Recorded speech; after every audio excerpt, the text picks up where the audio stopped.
And I'm thinking he just throws the gun nonchalantly into dead Bernie's lap. And I'm thinking like, it takes more than that to frame. And I was like, oh shit, it's the 1920s. There's no fingerprint analysis. Yeah, Doesn't he matter. This sets one's the gonna be gun cut down. in You're five. like, wipe it off, man, wipe it off. Gotta put his hands on it. Finally Watched.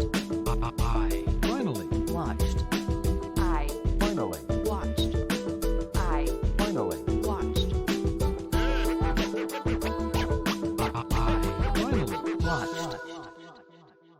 Hey everybody, welcome to another episode of I Finally Watched. This is David. And this is Alain. And we finally watched Miller's Crossing. And today we have a special guest. This guest actually is very special. I say it's special guest every guest, but actually Steve is quite special because Steve is the very first podcaster that I finally watched collaborated with. And I don't even believe it was our episode. I think it was These Films Are the Juice episode about Heat 2. Which isn't even a movie, but Well, that but was welcome. the second one. Wasn't the first No. one? The first one was Paul Thomas Anderson rankings, wasn't it? No, I think that was the second one. No, Steve shakes his head. Steve, introduce yourself. Let's name your podcast and please correct us on the Heat 2 PTA controversy we're having here. I'm sorry for being so slow to jump in there. I was waiting. My first line was going to be, "Hiya guys, what's the rumpus?" But I didn't find a place to jump in there, so that one's ruined. But never mind. Listen, yeah, thank you so much for having me on. So yeah, my name's Steve, and my podcast is, for me, These Films Are the Juice. And yeah, David, you were correct. Yeah, the first episode we did was the top 5 performances in Paul Thomas Anderson films, and then we did the Heat 2 episode, which was the last episode I recorded, which was back in September. So I've been on a big podcast hiatus. So this is my first time on doing a podcast since then. So yeah, very excited, bit nervous, but looking forward to it. No, you're fine. Well, welcome back. I can't believe it's been since September. That seems ages ago. Didn't seem like that at all. I listened to the episode again, or parts of it, and yeah, said September. I was like, God, I can't believe it was that long ago, almost a year. So, and again, apologies to you guys as well. I know I was supposed to be on in January for the David Go with Fincher the film. Dragon Tattoo. Thank you, Dragon Tattoo. I had to let you down, you guys down quite late on, so apologies for that. So I haven't listened to that episode. I didn't want to because it just wouldn't have felt right. So but I've listened to quite a few others since then. But yeah, so great to finally be on with you guys.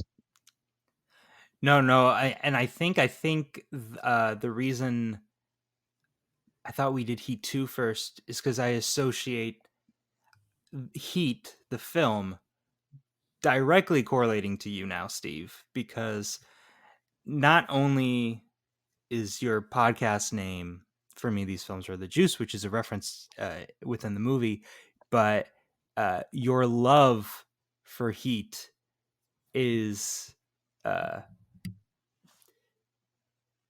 electric, I will say, in a poetic way. And so I have to say that now every time I think of the movie, I think of you.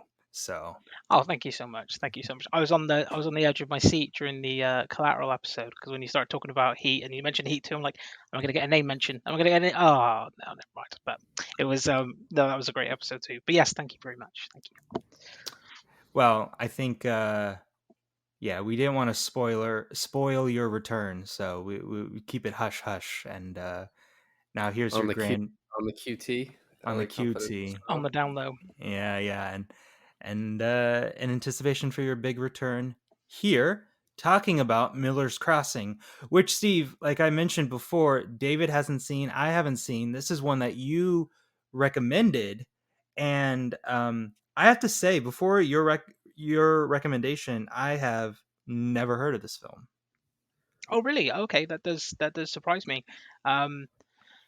Having said that, I actually it doesn't as well. At the same time, this one I didn't check in the research, but this and Goodfellas were released really close together, and I don't know, maybe just Goodfellas maybe took a little bit of the shine off of this one, just because I think it did a little bit more better at the box office. Maybe is remembered, a bit more well known. So maybe kind of takes the sting out of it a little bit. Plus, it's early Coen brothers as well, and maybe not Yeah, I as was gonna say unheralded.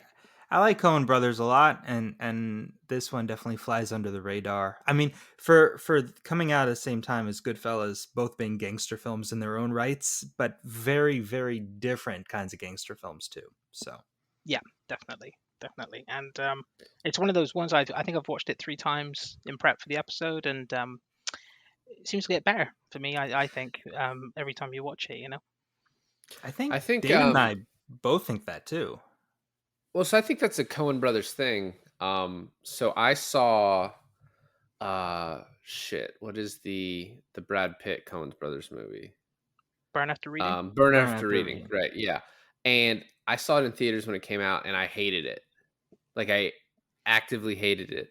And about a year ago, I was like, I need to give it another try, because I'm almost certain that, like, I just didn't understand what I was going into.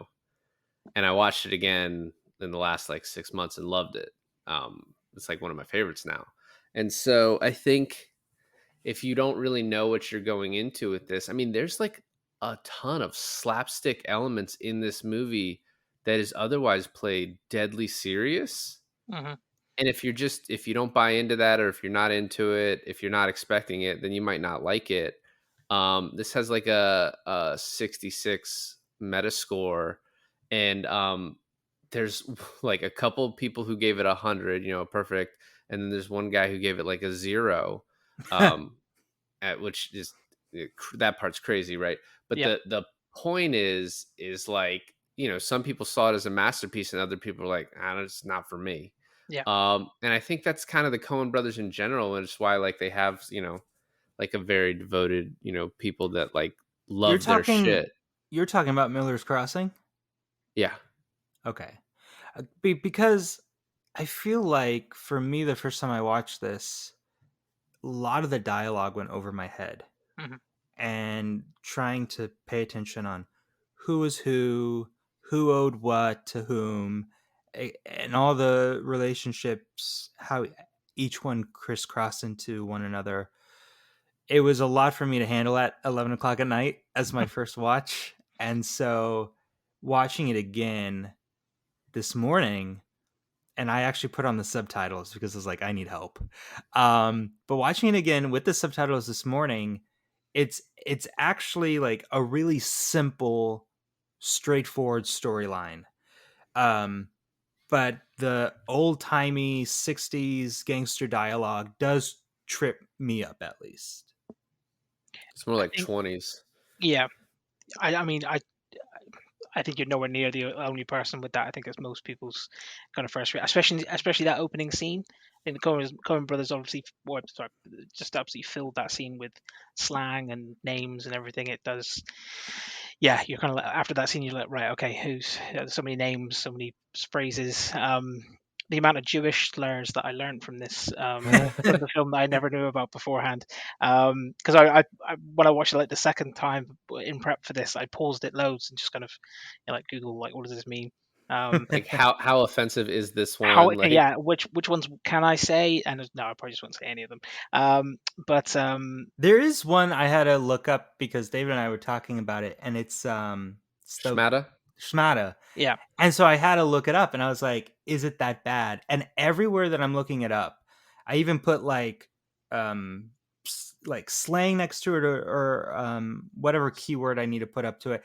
All it came back to me was it's a Yiddish word for like a dirty rag, like a dish rag kind of thing. like a Yeah, dish rag. And the slur, the meaning of it seems to only be in this film, because I couldn't find an article or anything saying that this is like a slur for Jewish people or whatever. So I couldn't find it on the internet directly saying it's a slur, but I could imagine it within the context of the film mm, being appropriated for that.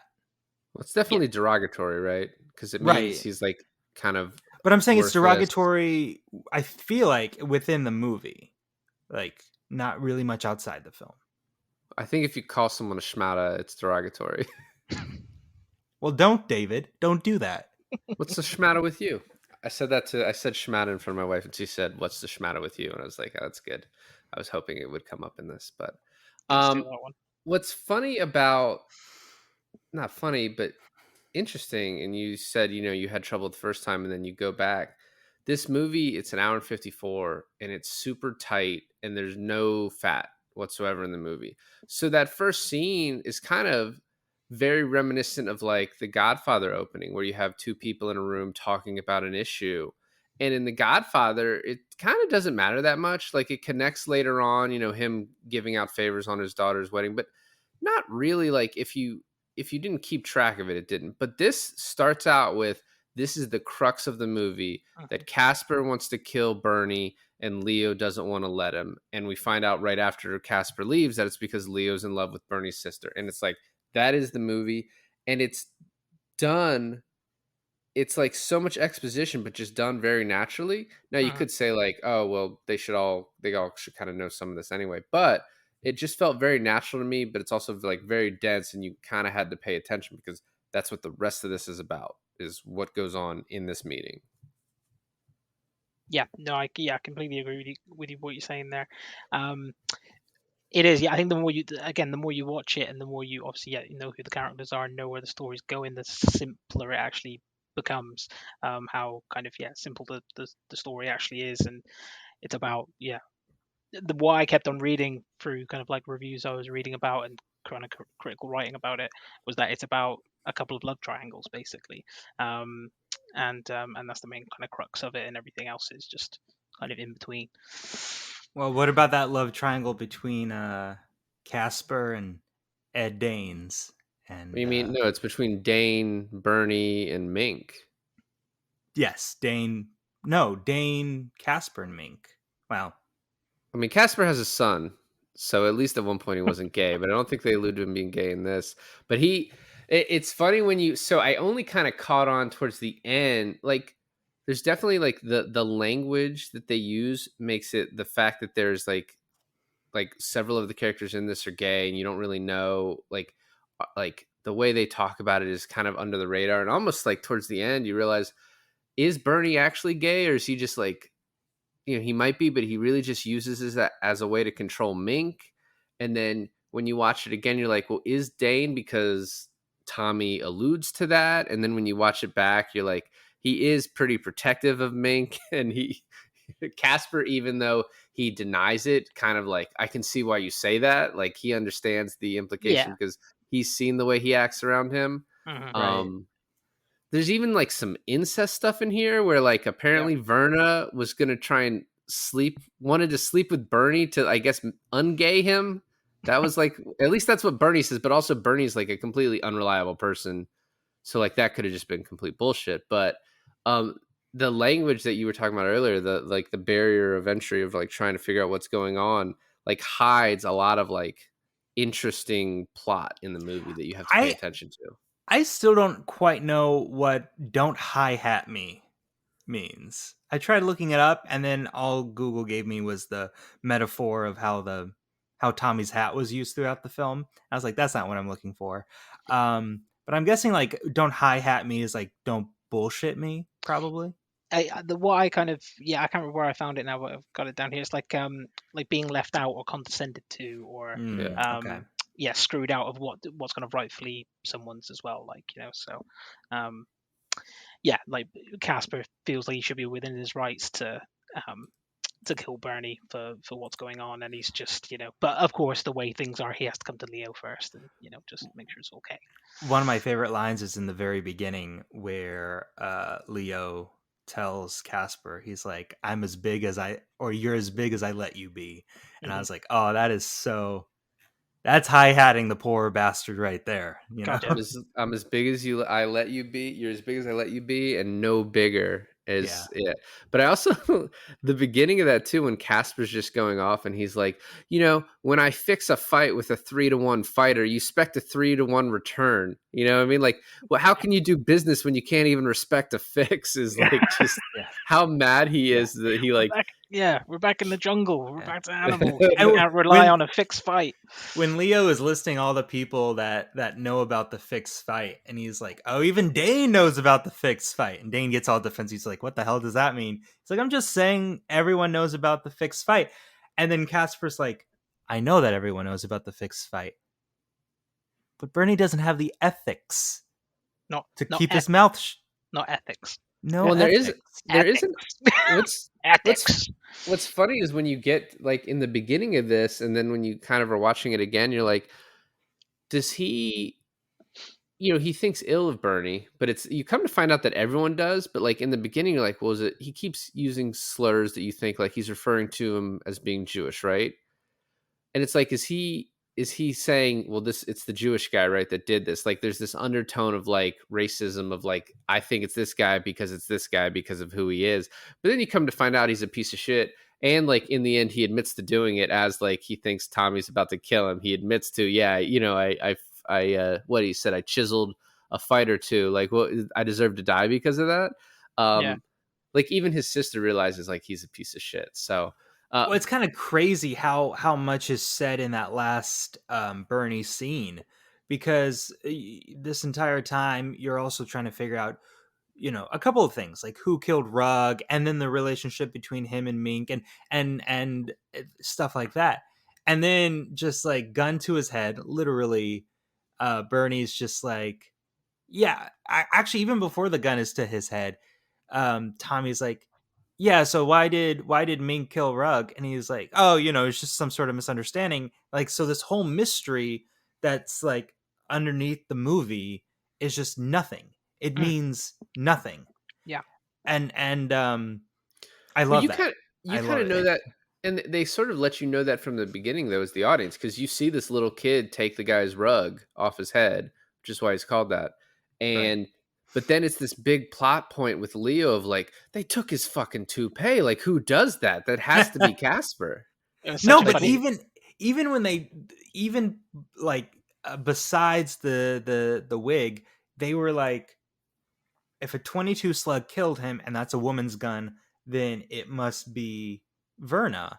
And so the fact that Verna says she doesn't do it and Tommy doesn't believe her, and there's all this distrust within this relationship.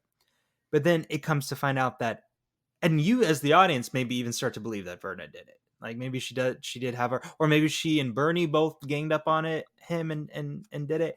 But then the fact that Mink did it because he's just a paranoid person, and then it just, and then him being a paranoid person and then just being betrayed by John Turturro in the end is insane within itself too. It just goes to support what a horrible piece of shit, like you said, that Bernie is. But not just Bernie, everyone. No, everybody is. Yeah, no, you're right. Maybe Bernie's the worst. I don't know. I hope. Obviously, we're gonna. I assume we're gonna talk about the scene where Tom lets him go in the woods and everything. That's because obviously that's amazing. But just going back to Casper a minute. I know David. Obviously, I know you're a fan of kind of impressions similar to me. Obviously, yours is much better. You won the Vincent Hanna off, but have you worked on a Casper impression at all, or have you not given it a go yet? You know what I feel like? Have you guys seen like a Goofy movie or like the Goofy cartoons back when we were Pete, kids? are you talking about Pete? Yeah, that guy's just fucking Pete. So if you can do a Pete from Goofy, then you can do the Polito. What is his name? I think John it's Polito. yeah. I So feel like you could also do like a Danny DeVito 10 years on methamphetamines, and then maybe you can get it too. yeah. So he originally, I think, was going to be given a different character because it was actually kind of interesting seeing him in this like sort of bigger role, right? Like he is top 3 in this movie. And I guess he had to fight to get Casper. He was going to get like Dane or another henchman or something like that. But he's kind of perfect for it too, because the tone of the movie is like serious but funny, and like I think he just fits it perfectly. I wanted to say this for a while now, but you guys kind of made our you talked about Goodfellas earlier, and Mike Starr, who plays Frankie in this, was also Frenchie in Goodfellas, like Mhm. kind of playing a similar like ancillary role of like being in but not really. Yeah. So I just thought that was like that's like a good year for that guy just to Oh be in god, like yeah. these two Yeah, amazing definitely. movies. Yeah. Um, I think we pretty much covered the first scene, and there's also this through line of the movie where there's like a ton of phone calls talking about Tommy's debt to Lazar, who's I think a character we never meet, and Leo and before the opening credits is like, I'm gonna wipe your debt with Lazar, and he's like, I'm gonna make the call now, and he hangs up on him. He's like, no, I'll handle it myself. And it's I think what makes this movie so interesting and like so kind of rewatchable is the Tommy character and trying to like after the first watch, I was like, I don't fucking understand this guy one bit. Like what his motivations are. And I think in the end you realize that just like a lot of stuff happens into him in this movie, and he may not be like as cut out for this like conciliary role that he's got as he thinks. One, he gets his ass kicked just all the time, but two, like most of his decisions are made because he's in love with Verna. Like even in the end when he tells Leo to fuck himself and like I don't need your forgiveness, it's because he's lost Verna in the end. um and so I just think that's kind of like he doesn't even it's like you could call it a character arc, but it's really just to like like shit happens to him and you figure out who this guy is. Yeah, in a way, it's a reverse character arc. Instead of, I mean, it's still a character arc, but instead of growing into a better person, he kind of grows into a worse person because he's lost his heart. And as poetic as that sounds, it's basically said within the movie that that is what he lost within Verna, but also he doesn't really have, without her, he doesn't really have anyone to fight for the good of. Right. Yeah. And he's lost Leo at the end as well. That's it's another one of the love triangles that are obviously in the film. And um, I'll save what I was going to say about that because it's in the ending scene, so I'll hold fire on saying that. But um, yeah, he's a very I think after the second time I watched it, I thought he was very um, clever, crafty kind of character. But then yeah, I think after you've watched it a couple more times, you realize that he's always watching looking out for the angles as he always says, but there's a little bit of luck involved, and he's kind of happy where he is. He doesn't want to move on, and that kind of thing. He just wants to, as soon as he gets the money at the end to pay off his debts, straight away he's putting on another bet, isn't he? So it's like it's just that's he's happy with his lot kind of thing. But he also knows that that's a sure thing too because it's fixed. So that was also like a funny thing where he had kind of like tried to stay above board on a lot of stuff, and then in the end he's like, I have enough money to pay off and I'm going to make this bet that's going to make me even more money and kind of set me up. um we this whole first part Well, was a hold on, especially since he got rid of Bernie, so then there's no one to tip the odds away from the favor, right? well, Bernie doesn't control the fights anyway. No, I know he doesn't control the fights, but he like Casper mentioned, like he tips the odds and sells out the fight so that all these other people bet against it. So it pulls down the winnings. But since he got rid of him and got rid of the guy who knew about the fight who fixed it in the first place, and so I don't know. He set himself up to win the bet and everything, but he did it proactively throughout the whole film. And I think that's why you like Tommy, because he's not a guy who just kind of finds himself falling into these situations. He actively pursues these situations for himself, even when you're like the audience, you're like, I don't understand what he's doing. And then it all kind of falls together in the end. Mm. Yeah, I do. I mean, I think Bernie had already kind of fucked up the odds, though. Like, we have that big idiot guy who bet on the fight, and everyone who saw, like, who knew that was a Drop Johnson, they're like, that guy's an idiot. So if he bet on the fight, someone had to have told him because that guy, I don't even know if he knows math. Um, what I want to say is like, so we get to all of that was like a cold open, and then we get to the opening credits just out in Miller's Crossing, and it's looking you're what like looking up at the sky kind of the whole time, which is like the same thing that Tommy does when he's brought out there and he thinks Dane's going to kill him because he knows there shouldn't be a body there.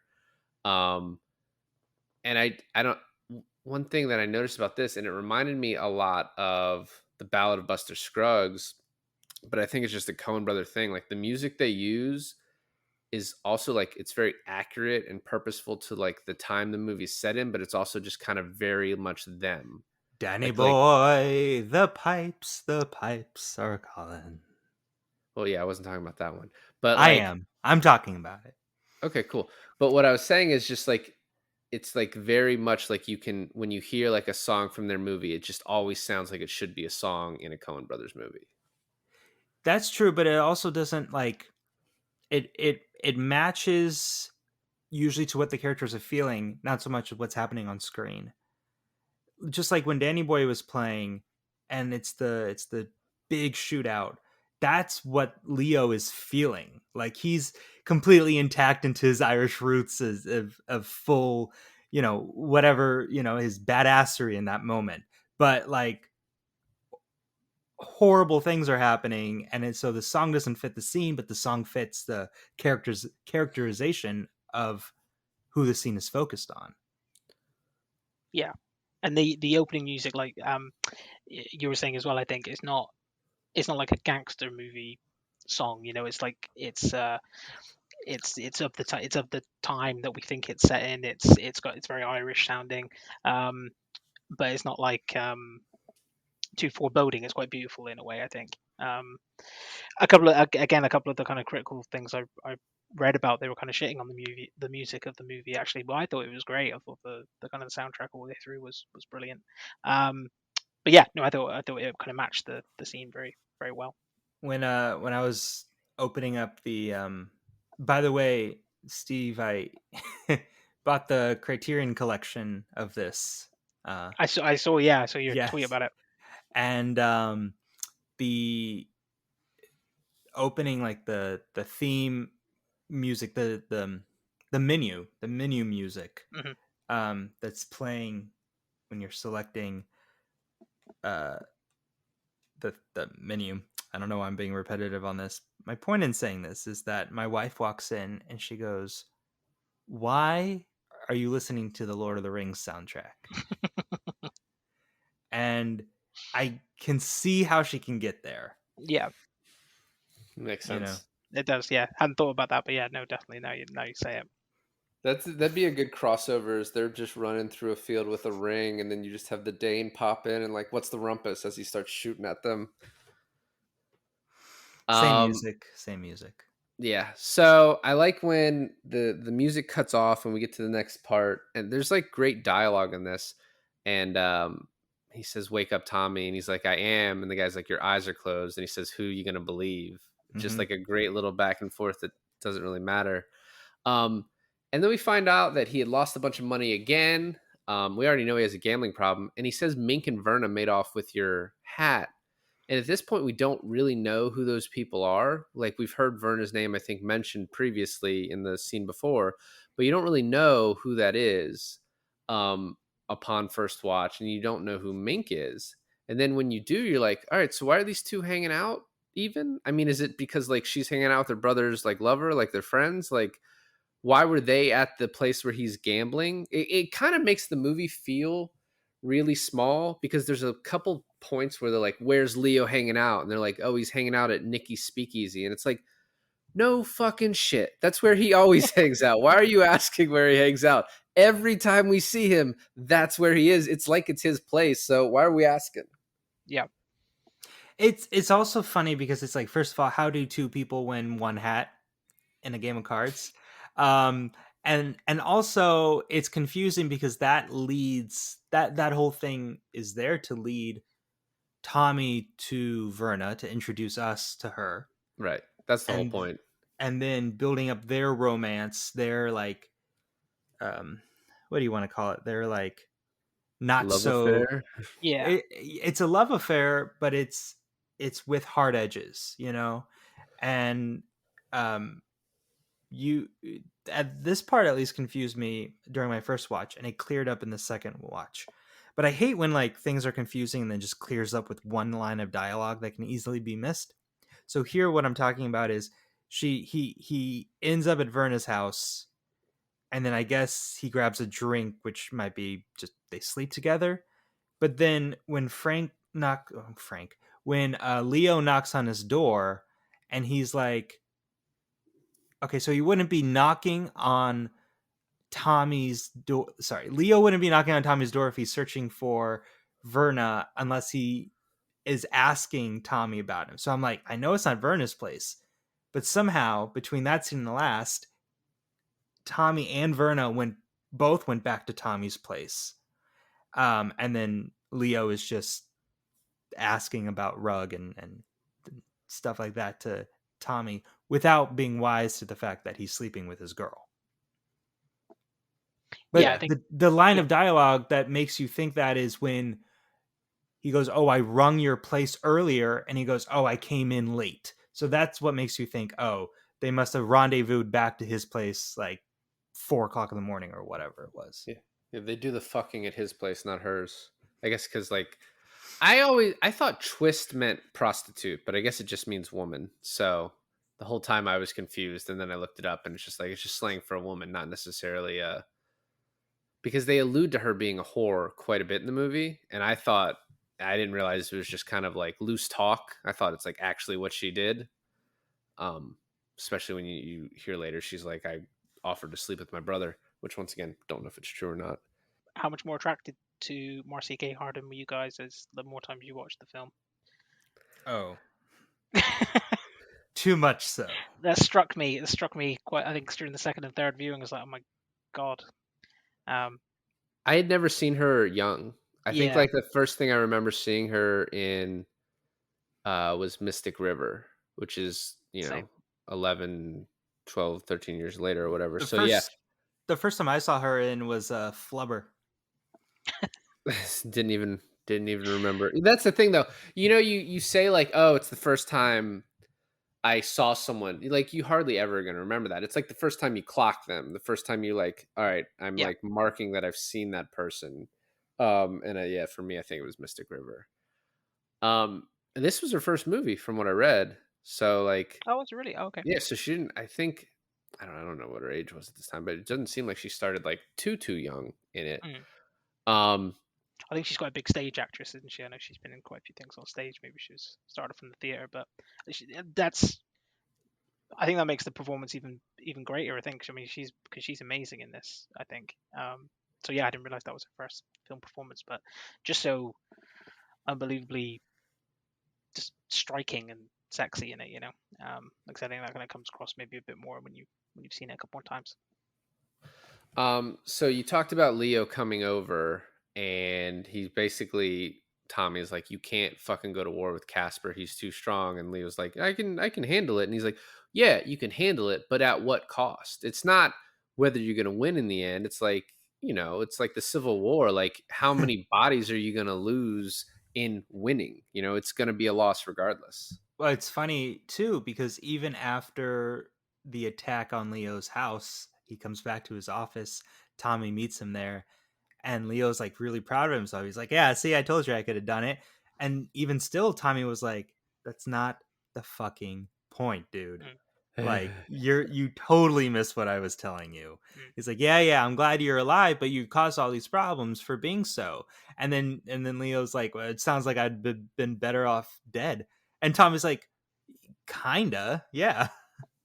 Yeah, and again, and during that conversation as well, it's just and for what? There's no good reason for it. He doesn't see him protecting Bernie or a relationship with Werner as any type of good reason to start this war as well.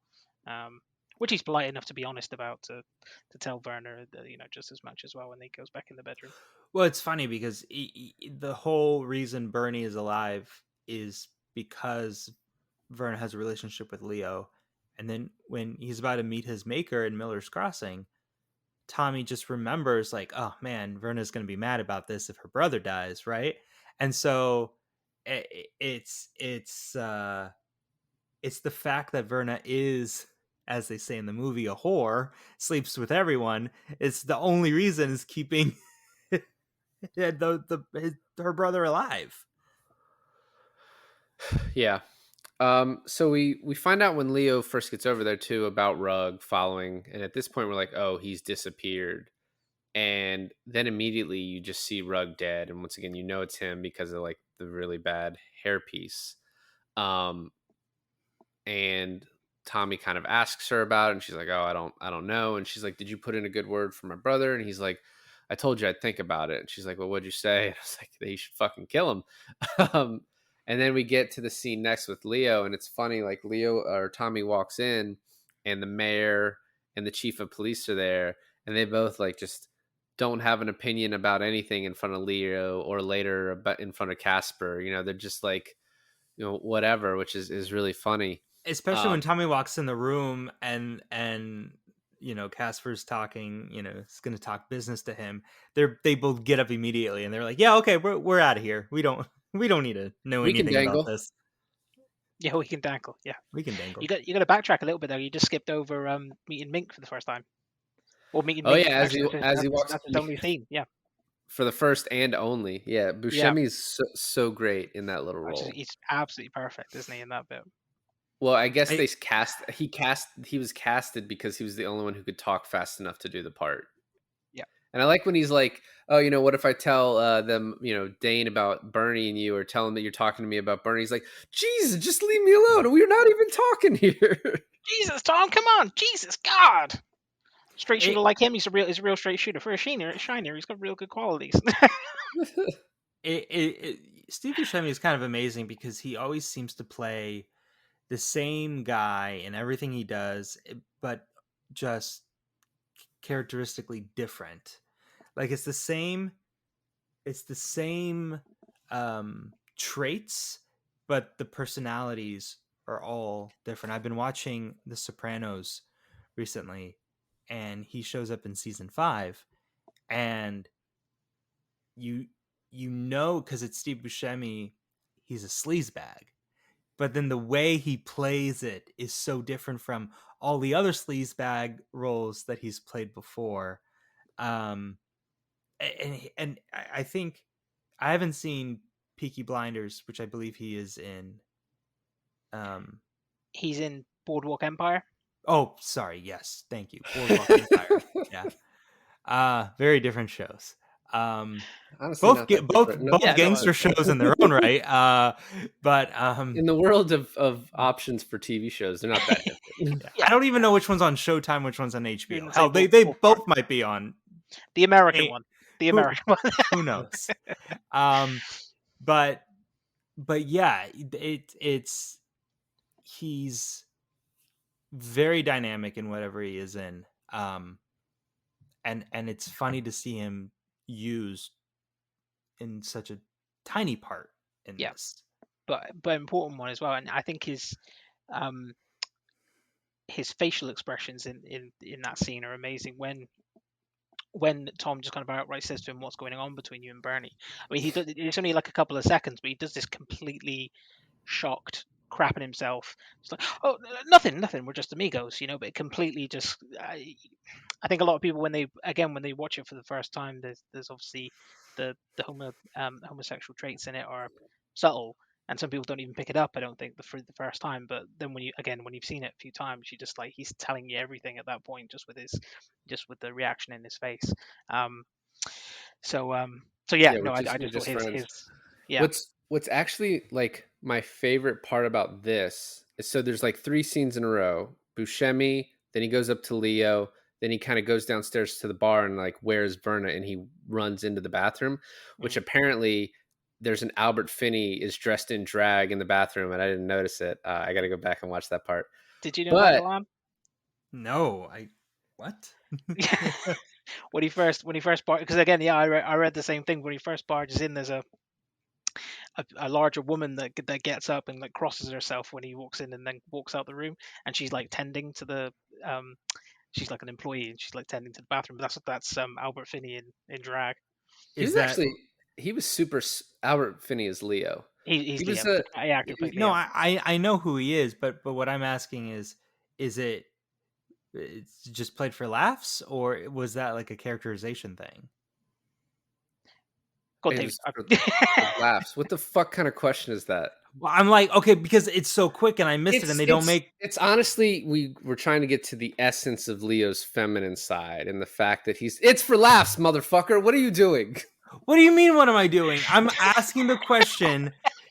Are you supposed to realize that it's No, Leo, no, or is no. it just a funny cameo? It's a just gag. it's a funny cameo. It's not meant to Okay. be Leo is like spying on and dressed in drag and spying on Werner or anything. No, it's just Albert Finney, the actor. In the time that Tommy went down to the bartender, Leo just rips his suit off and starts putting on rouge to fucking run into the bathroom. Do you remember that? Well, it's such a weird gag to have in a movie like this. Fire scene at the end where he has to keep running into the bathroom at the restaurant, and he's sitting at the two tables. It was that kind of thing.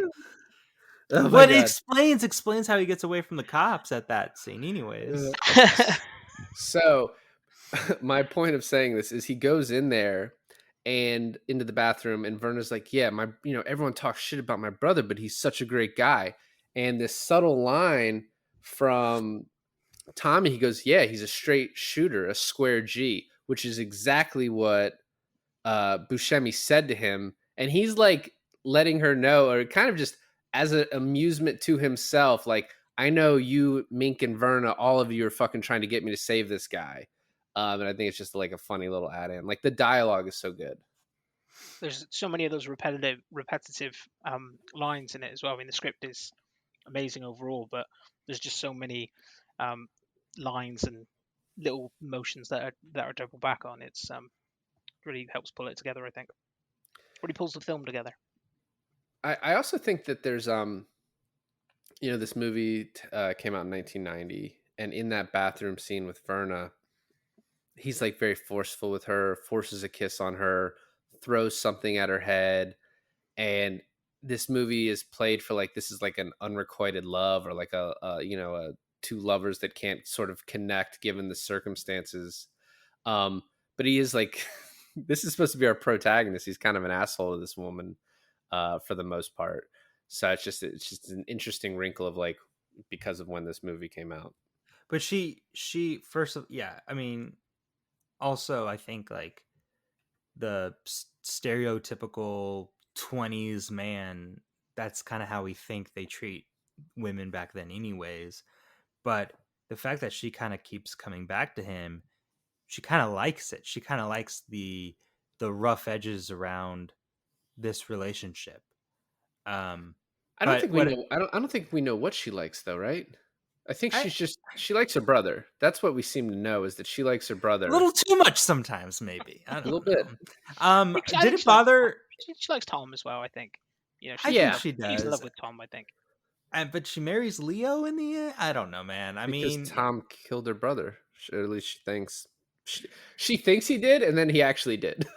Yeah. But also there's all the proof that Casper and Bernie killed each other. So why does I don't know. But there's also did it bother anyone the continuity error when he throws the thing in the mirror and the glass shatters one way, and then in the opposite cut it is shattered completely different? Or is it just me? Didn't notice this. I was paying attention to that. You were paying attention to Albert Finney and drag. I get it. It's fine. I was actually just impressed that you realized that like the characters were gay, Alon, because I really like when you were talking about the movie after your first watch, I was like, I don't think he knows.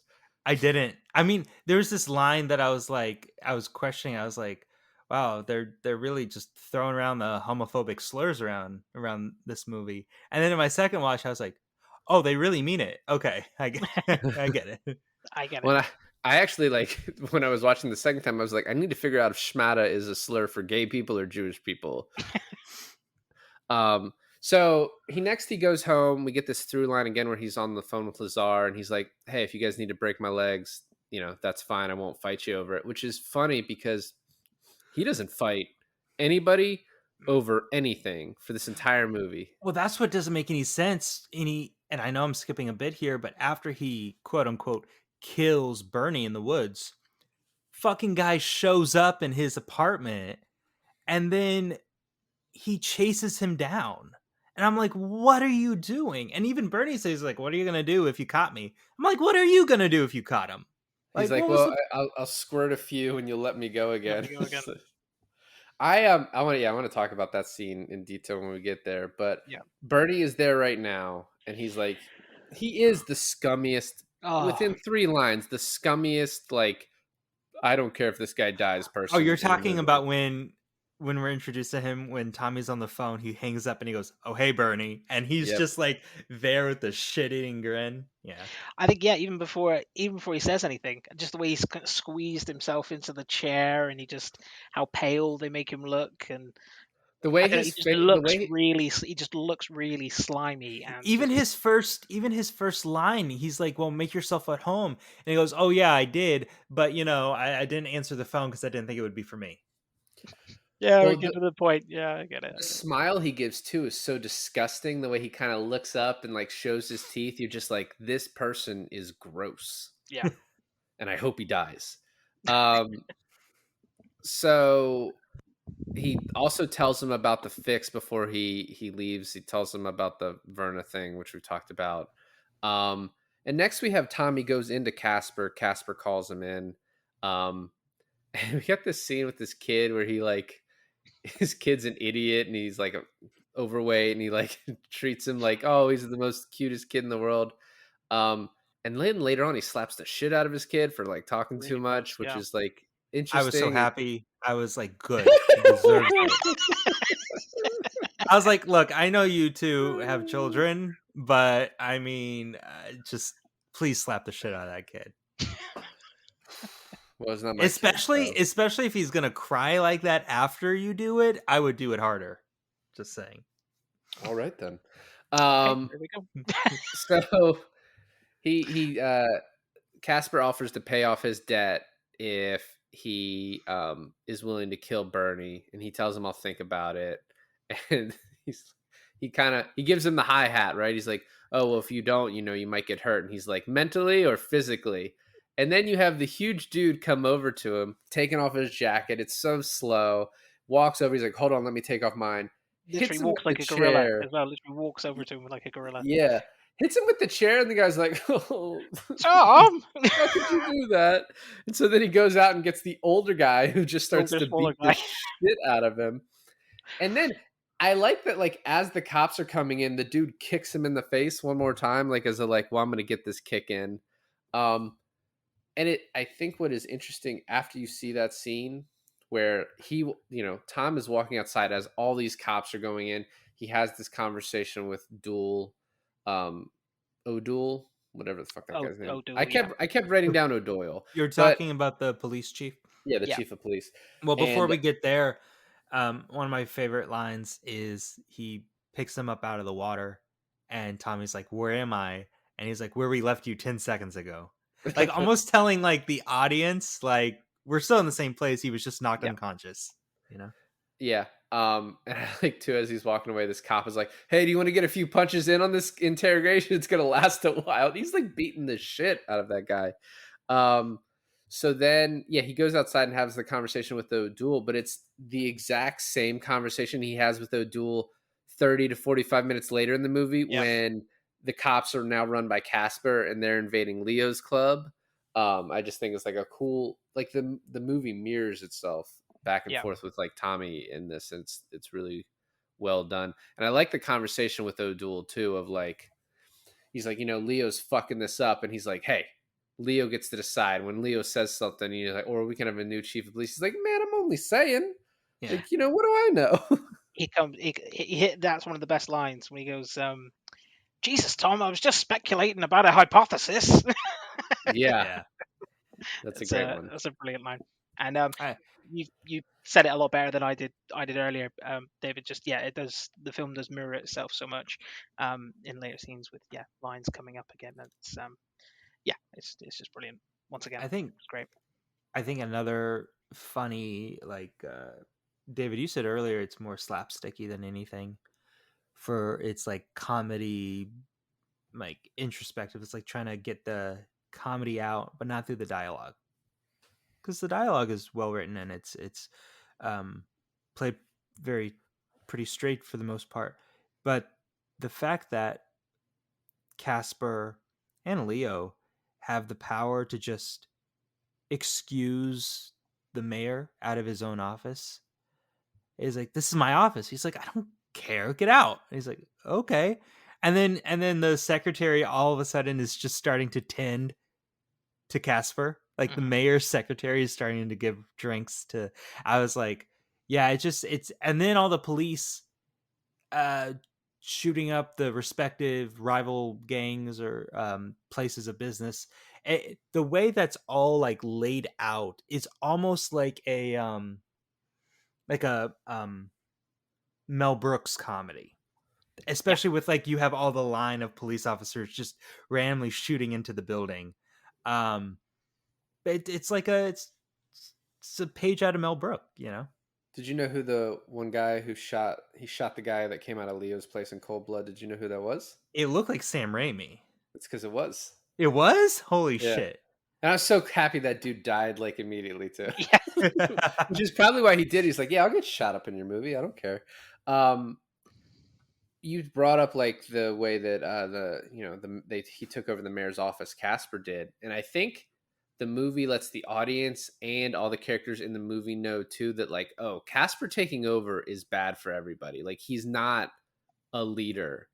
Like the mayor's explaining to him like, listen, I can't just give these guys the head of this office. I can give them another job, Yeah. high paying, no work. They won't have to speak English. And he's like, are you disrespecting me? I don't care about Leo. This is how it's done now. And he's like, that's not. And what's funny though is Tom, you think is gonna like help the mayor out. The mayor's like, hey Tom, what are you saying? He's like, well, I don't remember this lip with Leo. You're gonna do what the fuck Casper says. And he's like, Tom, Yeah. come on. Well, the brilliant thing is that I'm not sure if the movie wants us to know this yet, or if this is actually part of it. But Tommy is already kind of thinking 20 steps ahead of everyone, and it's like keeping Bernie alive. I don't think he really did that for Verna. He kept him alive knowing that Bernie is such a scumbag that he'll be back. And when he does, he can play him against Casper or Leo or whoever he wants to. And in the end it ended up being Casper, but I think Tommy was already thinking like, let me just play nice to Casper for now because eventually things can turn over. You know what? It's funny that you mentioned that because I know, again, I've read some things that people read it that way. I really didn't read it that way at all. I think that is him messing up. When the way he's crapping himself and puking up when they take him back to Miller's Crossing the second time, um, I don't think he does bet on Bernie coming back. I think he doesn't sell it at all when Bernie's in his flat the second time. But I think he is absolutely petrified and didn't expect him to be there. He thought that he was going to legitimately run away. So I see that. The way I kept track of if Tommy knew about the situation or didn't know about the situation was his hat, right? Because I mean, his hat is the biggest metaphor throughout the movie. Where I was, what? I was laughing at David's face there. Oh, I In can my just tell head, he's thinking, what do you? here comes Alon with the metaphors. no, He's no, getting them. no. What was hilarious is like, you were like, so the way I kept track of it, and I just in my head was like the most absurd thing. I was like, when he was wearing his hat or something, and then you're like, his hat, and I was like, what the fuck? But it's true. It's whenever his hat fell off, Tommy had no control of the situation, and whenever he gained control back of his hat, whenever he had his hat on, Tommy had control of the situation. Just like with in Leo's office when Leo was punching the shit out of him down the hallway, down the stairs, the hat fell loose. Miller's Crossing, the hat fell loose. But then whenever Tommy had possession of his hat, he had control of the situation at the end when Bernie and Casper died. And then at the very end, where he very confidently puts it on his head. And it's all coming back from that dream he spoke with Verna about he would never chase his hat. And yet his dream, his nightmare kept reoccurring that he always lost it. But only a foolish man would chase his own hat. And I think that tells you a lot about his character if you pay attention to, as silly as it sounds, David, the condition of his possession of his hat told us when Tommy knew or didn't know about a certain situation. You want to hear something crazy? Go ahead. I think you're exactly right, But I also think that the fact that he lost his hat in some of these situations is proof that he didn't know what the fuck he was doing, and he ended up getting lucky, like, a lot. So could we say that? Does any of us remember if he had his hat or didn't have his hat during the mayor's office scene? I can't remember that part. When he said that bit that you're saying about that, he said you didn't give this much. I assume he Thought would have back had it to- on. Yeah, I assume he would have had it on too, He because probably, there's no I reason. think it might have been one of those scenes where he had it pushed back, like right there. I don't know what that means, Steve. Means his That arm, means but, you should steal third, right? Right. But like, for It's a- example, it's a baseball when reference there. yeah, neither of you get that. But when he throws up at Miller's Crossing and he falls down, the Dane takes his hat off and throws it and is Yeah. about to Yeah. shoot him. And it's at that point when Tic Tac is like, "Oh, this is a rag moment." And you're like, "What the fuck does that mean?" And he's holding a rag over his face, or handkerchief moment, because there's a dead guy there. And I'll say that, like, I immediately knew that was Steve Buscemi just because of like how famous he is, how good of an actor he Oh, is, like that spot. I thought Tommy had a psychotic break in the middle of this movie. I thought him deciding not to shoot. Well, because this is the first time I'm watching the movie, so I was like, is this a psychological thriller all of a sudden? Where Tommy was like, no, I'm dead serious. No, I was no, like, yeah, I'm I was like, did You know you're Tommy just serious. That's the imagine? problem. Shut up, David. My point is in saying is like, did Tommy just have like a nervous breakdown where he thought or he convinced himself that he spared Bernie, but in reality he killed him? So I was kind of confused for a little bit there until, of course, it was made clear. I apologize as well. I just need to say to Alan, I'm not laughing at you for what you're saying at all. I think it's fine. It's just to sneak peek behind the scenes here for anyone who's listening. We can actually see each other on Zencaster here, so it's a whole other thing about with you two and the way you get on, the banter and stuff. I can just It's David mostly makes these, it's mostly in the eyes. David makes these faces, starts laughing, starts kind of when you're saying something. I'm sorry. That's why I'm laughing so much. It's my fault. Okay, but then I mean, admittedly, it would have to mean like not only did Tommy think that he spared him and didn't really do that, but then when he showed back up in the office, that also would have had to have been like a psychological illusion that he had too. And then it's like, why did he jump out the window? Who was he chasing? No one. Like, and I was just thinking like, how insane is Tommy? But then when you find out it's Mink, then it's made clear. Although Bernie's foresight into killing him and then placing the body in the same dress that he was wearing is like like way smarter of a move than I would think Bernie would be good for. Well, no, I actually think Bernie is like kind of one of the smarter people in this, but he just kind of became too smart for his own good. Like, he was, he just got greedy, right? You became But too yeah, smart for your own good, see? Huh? Eh? what's the rumpus? But I What's the think, like, rumpus? what voice is that? Mine? Yeah, what were you doing? What was that an impression of? Just like, any like 20s gangster. Like if Charlie from Always Sunny is trying his best in remaking this movie. It's just fucking string and note, like, Yeah. in the wall. It's So like Danny DeVito's like the garbage man, trash man. stop watching that show. So, anyway, let's get fucking back to it. My favorite scene in the movie is the Leo assassination attempt with almost like zero dialogue. Danny Boy playing the entire time. What clearly had to be an Albert Finney stunt double jumping out of that window. I mean, that guy's got some moves. I mean, I think yeah, it was just Jesus. Albert Finney. I think it was just How- Albert Finney. He was also How very athletic he's is very svelte Leo. in this movie too, right? Like, he was in good shape considering, like, he got a little older and a little bigger, later on in the years. So Speaking of that, I learned something quite outrageous. Is that, and this has nothing to do with the movie, but John Voight from the first Mission Impossible is now younger than Tom Cruise is now, and that is insane to me. not in like calendar age, but like in the way he can move his body, like Tom Cruise is younger. Well, it's I mean, it's also to do with Botox and the powers of Venu or whatever Scientologists believe. You doing it again, huh? I just also like the slapstick element of this scene where he's shooting the guy through the window and the guy just shoots out his entire Tommy gun. Does the Tommy gun dance when he's being shot and all This the is smoke's also going out. back when movies did not care, like, guns had infinite bullets.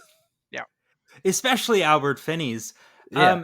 I really thought they were going to do the gag because the guy just kept shooting the bullets above him and below him. I thought they were going to do the gag where it just splits the room in half. I thought they were going to do it where he shot the chandelier down, and they sort of toyed with that, but then they didn't do it. Yeah. Did Make it like a bother silhouette anyone of him. that Albert Finney put down his cigar in the little ashtray on his bedside table? The whole shootout occurred, the car exploded, and then somehow Albert Finney pulls the cigar from his robe pocket and starts smoking it. So he did do that. You're big on the nitpicks, aren't you, Alan? So if you go back and watch it, he puts it out in the thing, but he keeps it in his hand, and he kind of turns toward the camera, and you see his hand go near where the pocket would be. So it is like what happened. It's but not lit though. I know. So him putting it back in his mouth is just like him still getting the taste of it, but you don't see it like puff. I wanted him to like shoot the Tommy gun and then like use the heat from the muzzle to like reignite his cigar. Is that in the deleted scenes on your Criterion? Yeah. Yeah. I like how when Tommy goes to him after this, there's like, there's this guy we meet who he says the old man's still an artist with a Thompson, which is a great line. And then we just find out that everything's kind of turned for Leo. They can't find the chief or the mayor. And he's like, last night made you look vulnerable. He's like, why were the police not at your house? And Leo's like, I didn't call them. He's like, yeah, I called them and they didn't show up, which means you're fucked. And he's like, well, what? I should just give him Bernie? And he's like, no, it's too late for that.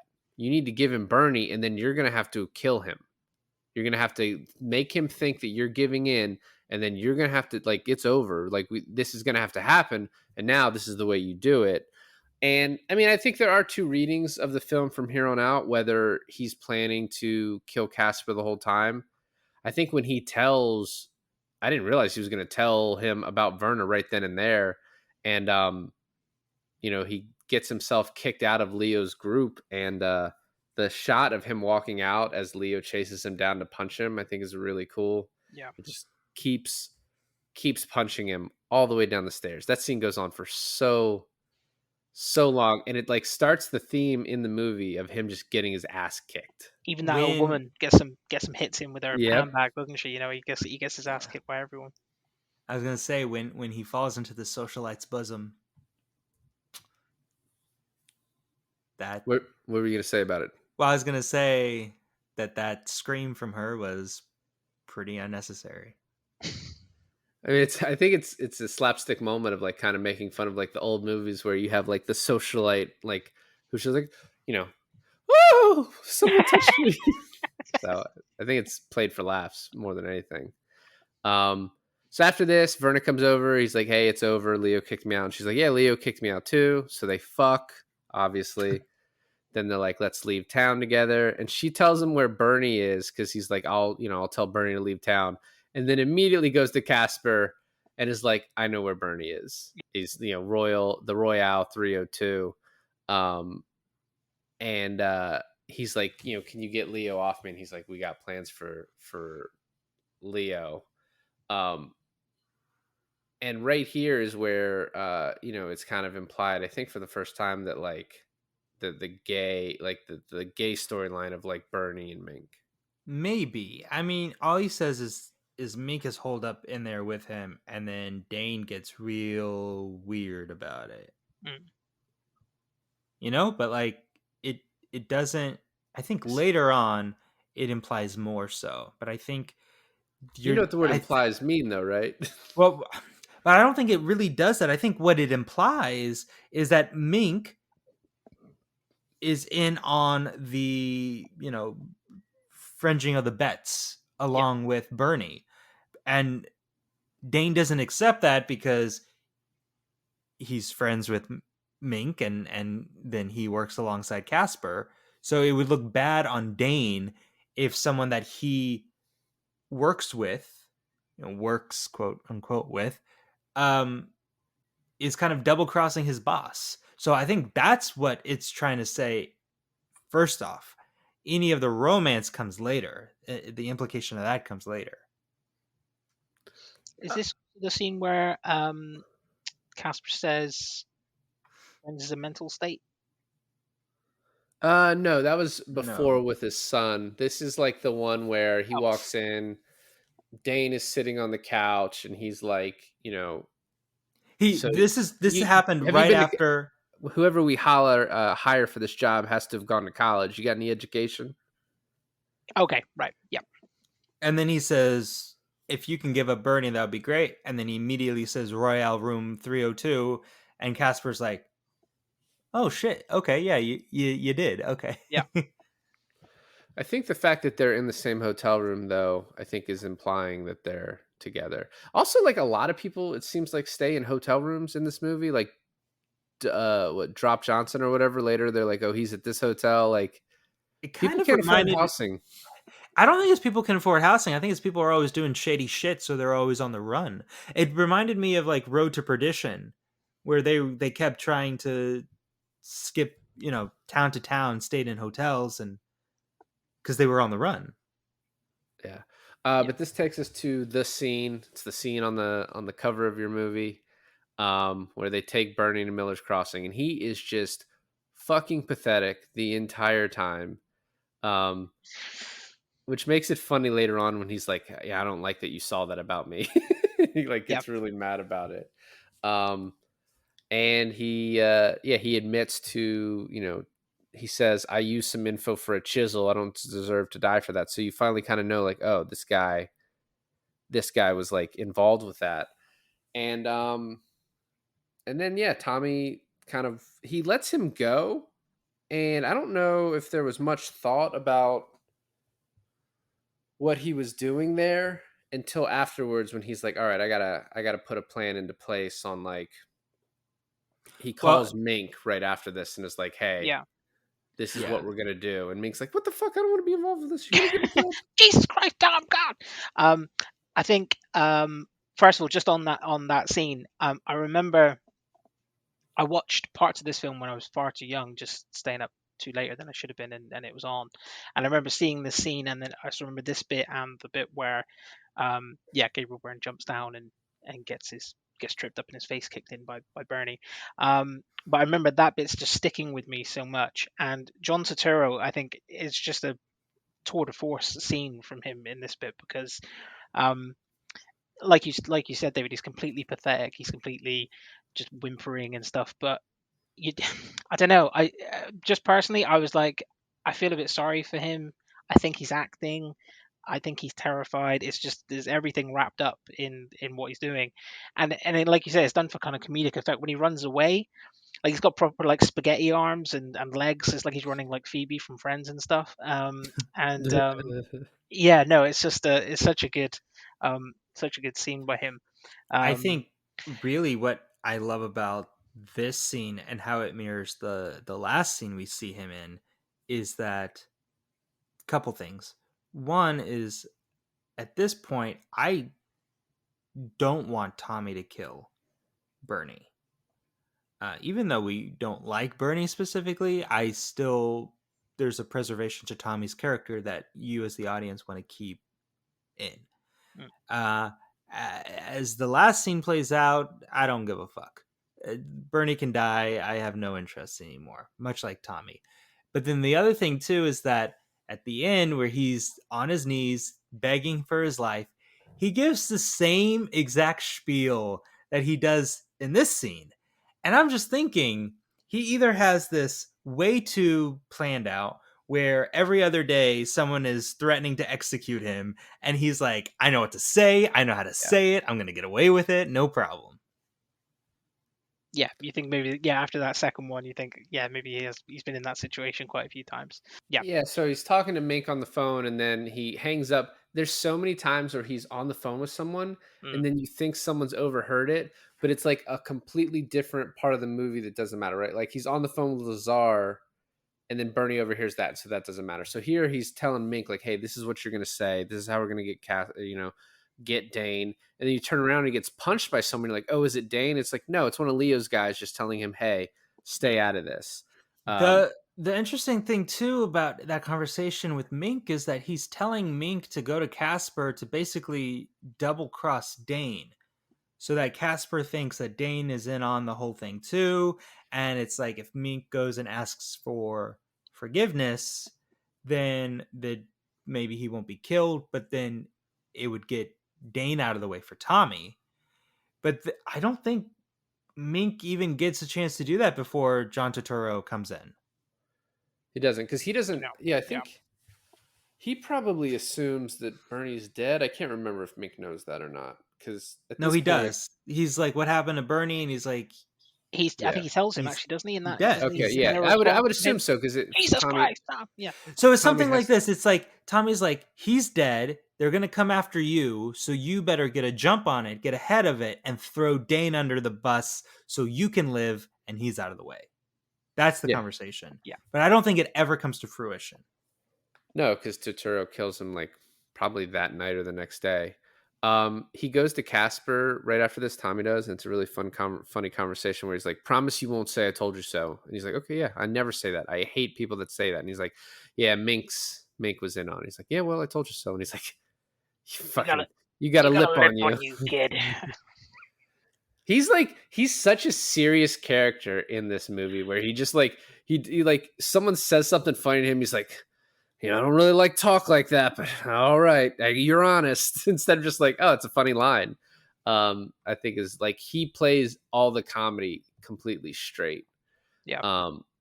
And so Oh my then god, when his son comes in, I know we talked about this quickly, but when his son comes in and he's like, the sisters gave me a prize, and he smacks the shit out of him and he cries and he's like, kids, whatever. And then he talks to his son, he's like, who hit you? Are we not friends anymore? Come on. I hate you. Come on. Yeah. Well, this is right where he's like, why is Dane not here? And he's like, well, it's because Dane wanted to double cross you, so I'm kind of keeping you guys apart. And he's like, well, I think it's because basically he's like, Mink is Dane's boy, implying like a relationship. And he's like, I don't make it that way. Casper says, I don't make it that way. That's not the way I see it. And it's like, I that's the way I see it. the way Dane reacts at the end, he's like, that was Mink's body, you son of a bitch. Yeah. Like it definitely implies like that it was going on. So I missed something here. Why? Okay, sorry. I like I said, I was doing my best to pay attention, but I did get confused on who is the guy that was pretty beat up, sitting on the couch in the corner in Casper's office. Drop Johnson.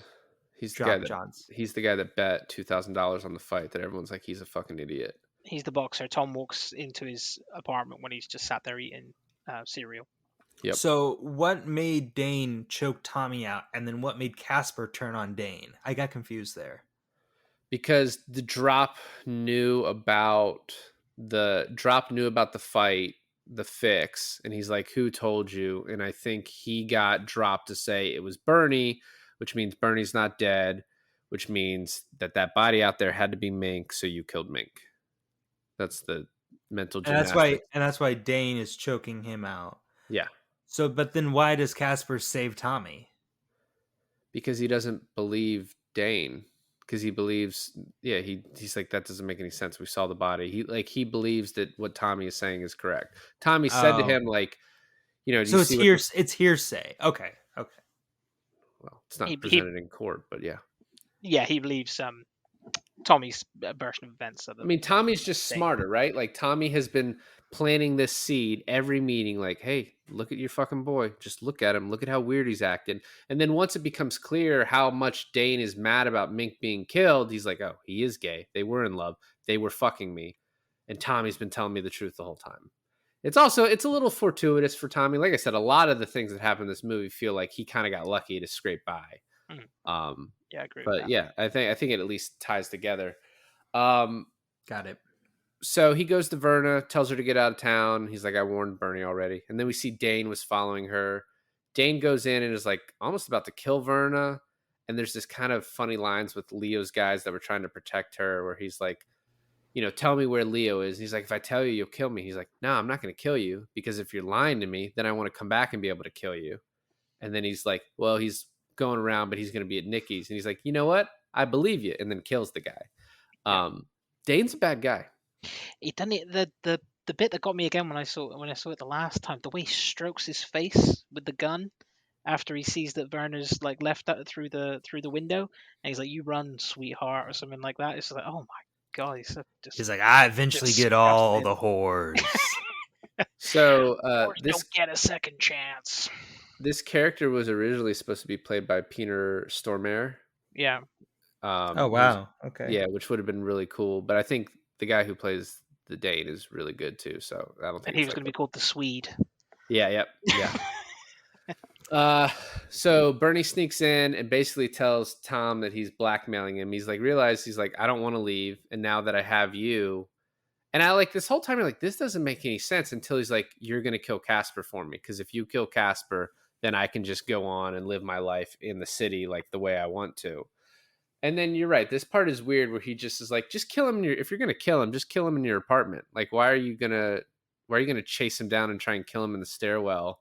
And then fucking like a fucking Abbott and Costello routine, John Turturro sticks his foot out and trips him.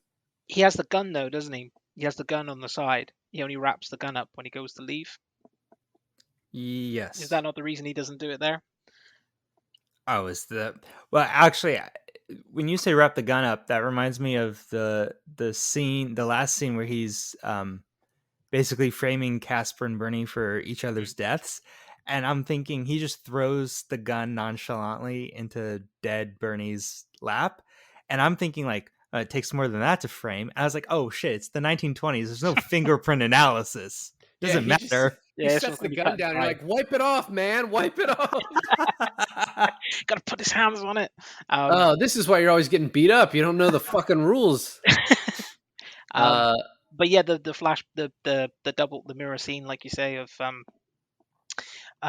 Gabriel Byrne jumping out the window, a bit like Leo did earlier when he was getting away from the guys, and and you're just like, oh, that's one of the coolest like kind of shots, like superhero, like hero shots in the film of Tom looking like a bit of a badass, and then just gets taken out a couple of seconds later by slimy Bernie.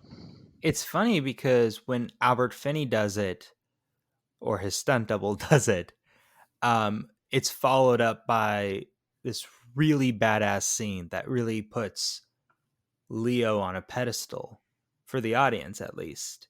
But then, like you said, when Tommy does it, it's played for laughs, and it's kind of the opposite way, right? Because Tommy's our protagonist of the film. He's younger, he's better looking than Albert Finney, and yet this dude in the audience eyes still can't catch a break. And so it's like it's played for laughs a little bit, but it's also played on the opposite of what we expect from our hero of the story. Yeah, and he's not like, he's not cool. He's not suave. Yeah, and he's not got that in him as well. You've seen exactly. Leo kill somebody. You've seen Casper arrange the death of somebody, and obviously, like say, at that point, you don't think Tom has that in him to be able to do that. And he has, and that scene in the was it in the boxing gym with Werner when he tells her that Bernie's gone away. I mean, that's quite a sweet moment, isn't it? That's like the first time she smiles in it, and she gives him a kiss on the cheek, and it's like he's a sweetheart kind of thing, not a sexy badass gangster guy that Leo is. So the next scene is taking him out to Miller's Crossing. When Tic Tac kind of pulls him over, he's like, get in. He's like, hey, you can't kidnap me. We're on the same side. That's not how it works. And then Dane's like, which is after the fact you realize that Casper pretty much allowed this to happen. And the Dane takes him out there and he's like, if we don't find a body, we're going to kill you. Almost kills him. They find the body. face has been blown off, and so they're just like, okay, all right, I guess you get to live. I like the Dane. I feel like the Dane probably would have just in real life just killed him anyway. I'm like, fuck it, I'm just gonna kill you. I'll just kill you. It's still where he's the right hand man, though, isn't it? You know, he's still. I think Casper's given him some leeway here to do a bit of his own investigations and stuff. But at the end of the day, he's still going to listen to Yeah, yeah. stuff. But that was such a I felt like that was the Dane, J.E. Freeman, the Dane's best scene. I think when they're in the back of the car and he's like, everyone's so smart, and he's trying to figure out all the angles and stuff, and he's pretty much got it dead to rights. He knows what's going on, doesn't he? There's this scene, I think we've passed it, but there's a character named Adolf who I think is getting his shoe shined at the moment. Tommy beckons him over because he wants to place another bet on the horses. And Adolf goes, "Do horses have knees?" Tommy goes, "I don't think so. I think it's fetlocks." And he's like, "Well, if I was a horse, I would get on my fetlocks and beg that you don't put a bet on me." And it really has nothing to do with where we are talking about in the movie, but it is such a great line that I thought it was worth mentioning. I'm leaving in 15 minutes, so if you want to make any other fetlocks comments, do it in a quicker pace than what you currently just did, okay? So we've kind of covered a lot of this already. The cops bomb Leo's, and we have the Sam Raimi death. Then the mayor thing where Casper takes over the office, and then this part we didn't really talk about, but Tommy's like, "Hey, do you have a fight fixed right now?" And Casper's like, "Well, what are you talking about?" And he's like, kind of insinuating that the Dane has kind of let this leak, but without saying it, right? Mhm. And so then the next scene I really want to talk about is Tommy calls Bernie, and he's like, you killed Mink, and he's like, and Mink had a 22, and he's like, that he ditched after killing Rug. Bernie's like, yeah, how'd you know all that? And then this is where like everything after this is kind of pretty much put into place by Tommy, and it goes to plan, right? He's like, hey, be at my place with, $1,000 is what you owe, is what would you deserve to give me. So I'll take $2,000 and I want you here at 4 a.m. And he says at the end, he's like, yeah, I knew you'd be out for blood. So he like in this phone call, he has angered him enough to like, you're going to try and kill me when you meet me at 4 a.m. And that's why I'm going to send Casper there, because you'll kill Casper.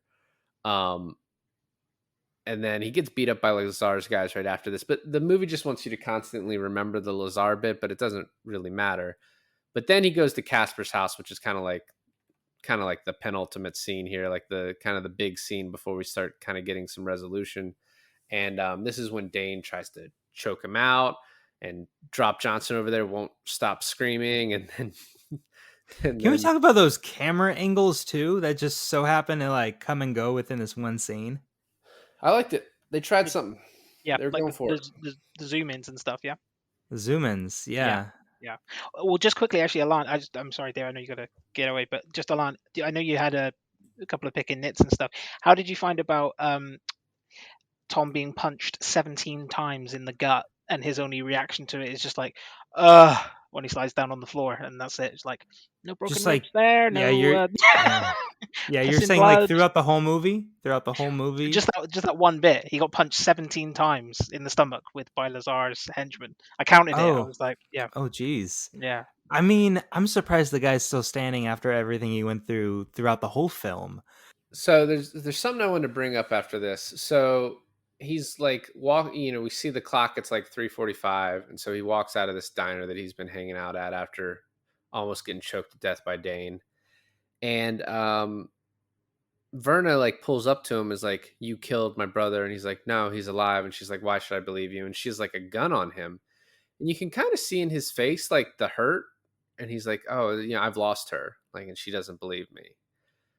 And I'm wondering, does he kill Bernie because of this? Because he's like, well, I've lost her. Or was he always going to kill Bernie and hope that he could get away with it?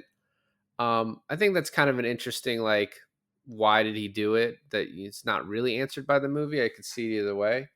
Yeah, I think that scene plus the again the one back in the boxing gym where she comes out with a line. Sorry, I did write it down here. Um, he said she says to him, she says, "You always take the long way round to get what you want, don't you, Tom?" And like that just sums him up completely. The way he's played all this situation, saying to getting Leo to punch him out and throw him out of the gang to then be able to double cross Casper and everything. And then during that bit where she's holding the gun to him, she says, "That's you all over, Tom. A lion, no heart." She's the person that knows him better than anyone else within the film, and I think it's those kind of scenes that you think, right, okay, these two are actually in love with each other, but just because of the crazy time that it is and their nature, it's not gonna work. But yeah, in terms of him deciding to kill Bernie, I think it's just tying up loose ends. I think it's completing the play. That's the final angle that he sees, that he has to kill Bernie just to completely end this saga. I took it that he decided to kill Bernie after Verna left him, and then he was like, "Oh, what's the point?" That's how I took it. See, there you go. Either way. Fair enough. So I like the little bit of dialogue right before the end where he's like, Casper's telling his driver about how to shave properly, and he has the little piece of paper he's stuck on a blood spot where he's cut himself too close. And then the way it's so slow played, the train car comes by making a lot of noise as the shots are fired. He's just walking up the stairs, like, who's been killed? And then you see Casper's head, and he walks around, and he's like, dude, you could have just as easily gotten me killed. He's like, yeah, but I knew you'd be looking out for blood. He like tells him like, hey, this was the plan. He's like, give me the gun, we'll plan it on Dane. He's like, oh, I don't, doesn't trust you. He's like, yeah, that's fine. If you don't give it to me, that's fine. But this is what we were going to do. And so he hands him the gun. And then at that point, it's like, all right, well, you're dead. Yeah. And he's like, what are you doing? You're crazy. We're square. There's no point in doing this. This makes no sense. And he says, look in your heart. And then fucking Gabriel Byrne, what heart? And just shoots him in the head. And it's funny, too, because Tommy probably has the most heart from everyone throughout this whole film, but then no one really gives him the benefit of it. And so at the end, he's just like, fuck it. No one thinks I'm the good guy, so why try anymore? Byrne is taking his heart. She says you got no heart, and he's like, yeah, no, I haven't. I'm not going to be with you. So then he makes the bet on the fight, and he goes to the burial the next day. I think he tries to go to the office first, and then like he can hear the mayor and Leo fight, and he's like, I'll just leave. And the guy's like, go to the burial next day. And I love as he walks up, he says to Verna, big turnout, and she's like, drop dead. I love that. I love that exchange. You can tell how hurt he is, right? He's like, fuck you, brother. Those are two of the funniest bits. That line and the fact that Leo's wearing a yarmulke as well, and you're just like, oh my god, yeah, he's one of the least Jewish people in the film, and he's wearing a yarmulke just to That's how sprung he is, though, right? Yeah, he's down bad, as the kids say. Yeah. And then just the ending when Werner goes off in the car and it's just Leo and Tom, and Leo's trying to get him to come back to the to be his right hand man, and the line you mentioned earlier, David, when Gabriel Byrne just says, I don't want your forgiveness, and that kind of thing. That felt to me like a proper like a lover's breakup, like Right. Leo's like really pleading with him. He grabs his arm. He's like, "Come on, it can be back to the way things were," and all this kind of thing. That's a line that you would say to someone that you're breaking up with romantically. And then the look that Tom gives Leo as he's walking away, and he puts his hat back on. He's almost in tears. It's like a longing for a person. Those are the real gays in the movie. That's what I'm saying. That's what I'm trying to say here. No. The thing too, like whether Leo actually believes, because he starts putting up excuses, right, as one would in a breakup, being like, oh yeah, the reason you picked up that fight with me was because you wanted to convince Casper that you were on his team at that point. Like, I get it, dude. Like, it's Yeah. fine. Like all is forgiven. I know you didn't really mean to sleep with my girlfriend, right? You're both young. And You're both young. I yeah, get it. yeah, I get it. And then just for Tommy to be like, man, I don't know why I did it. It wasn't that, but that's a nice thought. Like, like no, we're pretty much done here as far as our relationship goes. But you can think what you want to think. It just shows that Tommy has made that transition from being like a sidekick to his own guy Yeah. at that point. And I think that's great. So, a couple things I want to talk about as we leave. So they were when the Coens were writing this movie. It's also interesting. I think under the older rules for like directors getting credit for movies, they had to keep switching off back and forth because you could only have one director get credit. Mm. And now when they make movies, like they both. So I think what Joel was the director and Ethan was the Ethan was the producer on this. producer. Yeah. But on IMDb, they both get credit. But anyway, they were writing this movie and they got writer's block and they took a 3-week break. And in that 3 weeks, they wrote Barton Fink, which stars John Turturro and is about writer's block. So they wrote that entire movie in 3 weeks and then came back to this one and then did Barton Fink right afterwards. Do you want to hear some alternate casting, Alain? You're the one in such a fucking hurry, David. Go ahead. So, Verna was these people all auditioned to play her: Julia Roberts, Demi Moore, Jennifer Jason Leigh. Jesus. Yeah, That and then surprises me. the 1988 draft written by the Coens included a list of potential actors to play main characters. So for Tom Regan, they had Willem Dafoe, Andy Garcia, Elias Koteas, Dylan McDermott, and Tom Sizemore. For Verna, they had Kathy Borowitz, Linda Fiorentino, Marsha Gay Harden, who made it. And for Bernie, they had Eric Bogosian, Ned Eisenberg, Michael Mantle, John Turturro. Leo, they had James Gammon, Ian Holm, Richard Jenkins, John Mahoney, Trey Wilson.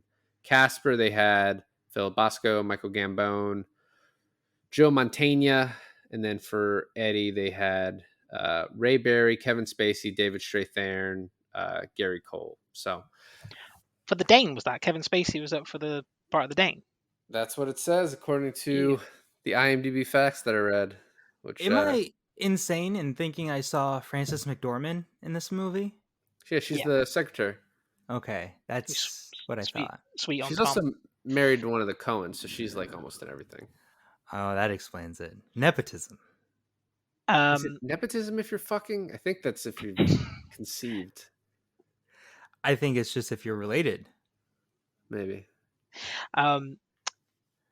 Albert Finney was a very last minute change of cast member for Leo. It was meant to be Trey Wilson, wasn't it, David? And Yeah. he died of a brain hemorrhage literally a couple of weeks or something before they started filming. So it was like a last minute. Albert Finney was the last minute replacement in there for him, which I thought was interesting. Well, I mean, Steve, thanks for bringing this up to us. I really enjoyed it. I think David enjoyed it too. Right, David? You enjoy it? Yeah, I liked it. It was good. Good.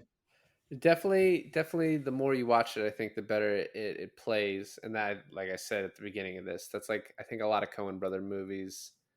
I hated No Country for Old Men the first time I watched it. Absolutely hated it. That's funny. Because of the way it Was ended. I was gonna say, was it just the ending that made you not like it? Yeah. I don't want to go into too much detail because I have to leave. But I get it. If you mention you have to leave one more time, I will kill you. No,